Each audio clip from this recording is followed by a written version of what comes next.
little information about some of these previous presidents that we've had that we may not have been aware of. And this article recently, written by Rick Sterling, so on Mint Press News, Rick will be here Friday, not just to talk about this article, but some other things connected to this that he wants to discuss as well. But I want you to think about the situation that's happening in Israel and Gaza right now. In his short time in office, Kennedy significantly changed U.S. foreign policy. As documented in the book JFK and the Unspeakable, Why He Died and Why It Still Matters, JFK resisted the CIA and military-industrial complex in the policies he set regarding the Third World and the Soviet Union. The Vietnam War, the assassination of Indonesia's President Sukarno, and continued hostility to Cuba and the Soviet Union would not have happened had Kennedy lived and won a second term. So that makes you think maybe that has something to do with the reason why they decided that JFK had to go. And the reality is, he most likely would have won a second term.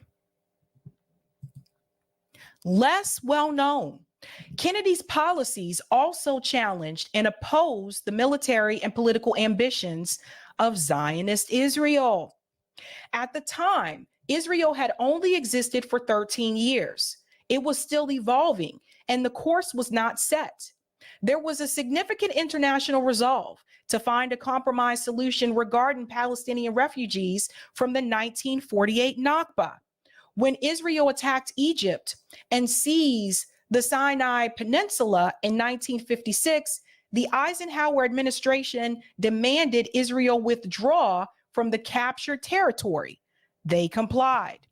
As a senator in 1957, he criticized the Eisenhower administration for supporting and sending weapons to France in their war against the Algerian independence movement. In a 9,000-word presentation to the Senate Foreign Relations Committee, he criticized Western imperialism and called for the U.S. to support Algerian independence. JFK criticized Western imperialism. Do you see it, guys? They couldn't allow someone like that to remain in the White House. Kennedy frankly told the Zionists, "I cannot believe that Israel has any real desire to remain indefinitely a garrison state surrounded by fear and hate. By maintaining objectively and neutrality on the Israeli-Arab conflict, Kennedy wanted to steer Jewish Zionists away from the racist, aggressive, and ultra-nationalistic impulses that have led to where we are Kennedy today." Wanted Israel to follow the rules. You don't say. The second difference in Kennedy's policy is regarding Zionist lobbying on behalf of Israel. Under the Foreign Agents Registration Act, organizations that promote or lobby on behalf of a foreign government must register and account for their finances and activities.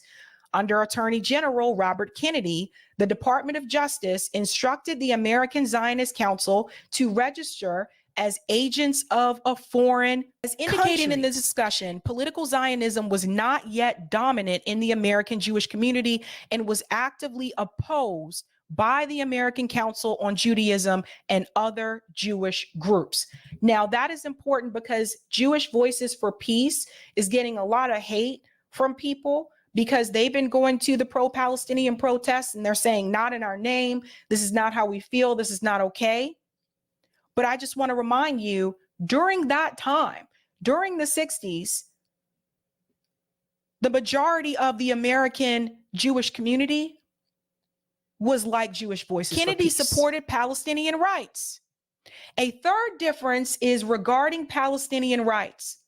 Although he was only 44 when he became president, Kennedy had more international experience than most U.S. presidents. In 1939, he spent 2 weeks in Palestine. He described the situation and difficulties in a lengthy letter to his father.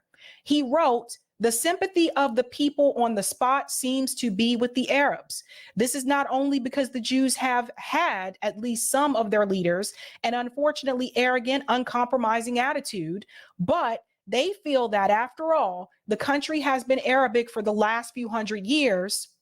Palestine was hardly Britain's. Israel was angered and objected because the Kennedy administration was trying to resolve the Palestinian refugee situation, including the right of return.